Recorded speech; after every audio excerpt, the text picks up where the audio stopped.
오늘은 우리가 부르심의 태도라고 하는 주제를 가지고 여러분들과 함께 마지막 묵상 나눔을 가져볼까 합니다. 하나님께서는요, 하나님께서 사용하시려고 하는 사람을 부르실 때에 그 사람의 능력이나 실력을 보지 않으십니다. 사람은 유한하기 때문에 자신에게 도움이 되고 필요로 하는 사람을 찾기 마련입니다. 그렇지만 하나님께서는 전능하시기 때문에 어떤 누구의 도움도 그리고 능력도 필요하지 않으십니다. 하나님은 부르시고 그 부르심에 합당한 능력도 주실 수 있는 분이십니다. 그래서 하나님께서 사람을 보시는 기준은 우리가 사람을 평가하고 판단하는 기준이 되는 실력, 재능, 스펙 이런 것을 보지 않으십니다.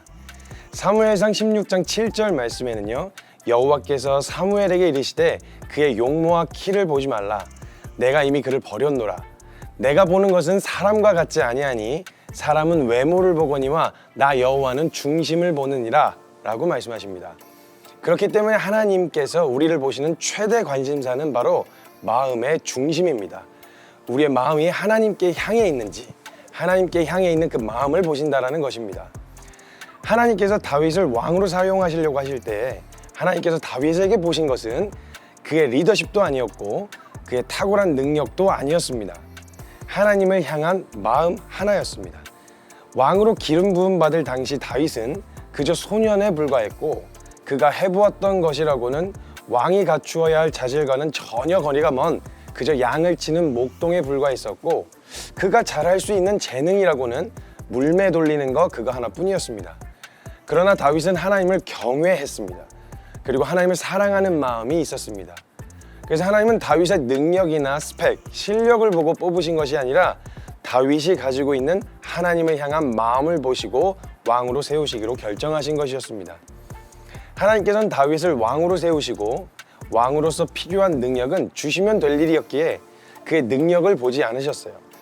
하나님께서 다윗을 왕으로 사용하시려고 하실 때 보신 것은 그의 리더십도 아니었고 탁월한 능력도 아니었습니다.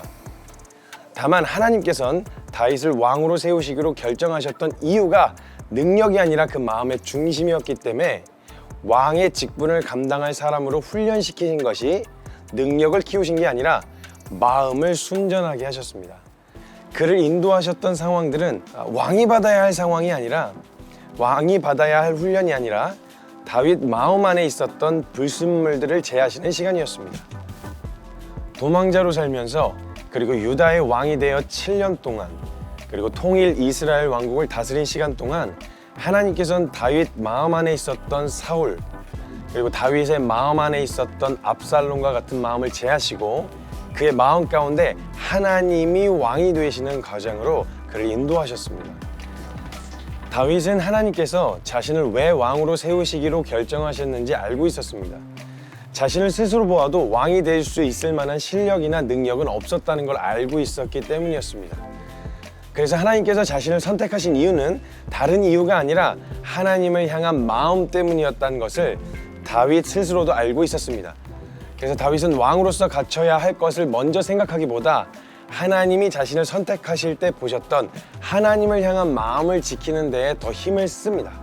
다윗은 이미 일찍이 도망자일 때부터 왕이 될 수 있는 기회가 있었습니다. 우연이라고 보기에는 어려운 기회가 기적처럼 찾아왔었죠. 자신을 죽이려던 사울을 피해 동굴에 숨어 있는데 하필 사울이 똥 싸러 그 동굴에 들어온 것이었습니다. 그때 주변에 있었던 다윗의 부하들은 이게 하나님께서 주신 기회라고 이야기했습니다. 그리고 누가 봐도 딱 그럴 만한 상황이었고 성경에서조차 특별한 언급이 없는 것을 보아 실제로 하나님이 허락하셨다고 해석하는데도 큰 무리가 없어 보입니다.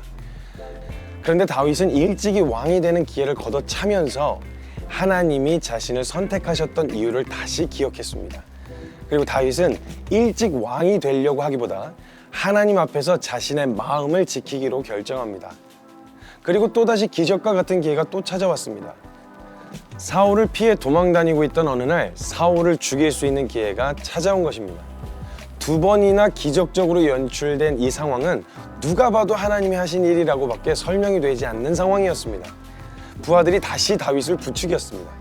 그러나 이때에도 다윗은 하나님 앞에서 마음을 지키기로 결정하며 왕으로 세우시는 분도 하나님이시고 그를 패하시는 분도 하나님이시라고 고백합니다. 다윗은 늘 하나님 앞에서 이 마음을 지키려고 애를 썼습니다.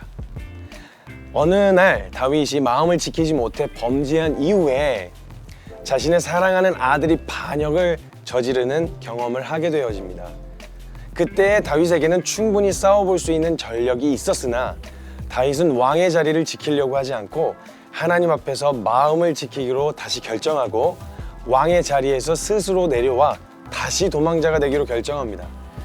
자신이 도망자일 때 고백했던 대로 세우시는 분도 하나님이시고 패하시는 분도 하나님이시기 때문에 하나님께서 이 상황을 통해 나를 왕의 자리에서부터 내려오게 하신 것이라면 그 자리를 지키기 위해 버티고 있을 이유가 없다고 생각되었기 때문이었습니다. 사울은 마지막까지 자신의 자리를 지키기 위해 몸부림치다가 죽었었는데 훈련을 통해 다윗의 마음 안에 있던 사울을 제하시고 나니 다윗은 어느 자리에서든 하나님을 향한 마음을 지키고자 했었습니다. 그리고 그의 결정과 그가 지킨 마음으로 인해 하나님은 다윗의 걸음을 책임지셨고 가장 안전하게 이끌어 가셨습니다. 우리가 이 부르심을 받고 가는 동안 가장 중요한 것은 하나님을 향한 마음을 지키는 것입니다. 내가 이루고 싶었던 것을 이루기 위해, 내가 얻고자 한 것을 위해 사는 것이 아니라 하나님을 향한 마음을 지키는 태도로 서게 된다면 하나님은 부르시고 그 부르심에 합당한 자로 세우시며 우리를 가장 안전하게 이끌어 가실 것입니다. 이번 부르심 시리즈를 통하여서 우리가 알 수 있는 것은 하나님은 하나님께 쓰임받을 만한 능력 있는 사람이 아니라 하나님이 쓰시기에 좋은 마음을 가진 사람, 그러한 자세와 태도를 가진 사람을 사용하신다는 것입니다. 그리고 우리가 할 것은 다른 어떤 준비보다 하나님께서 우리를 부르실 때 즉각적으로 순종하겠다는 마음, 그 마음 하나만 준비되면 주님이 모든 필요한 것들을 채우시고 가르치실 것입니다.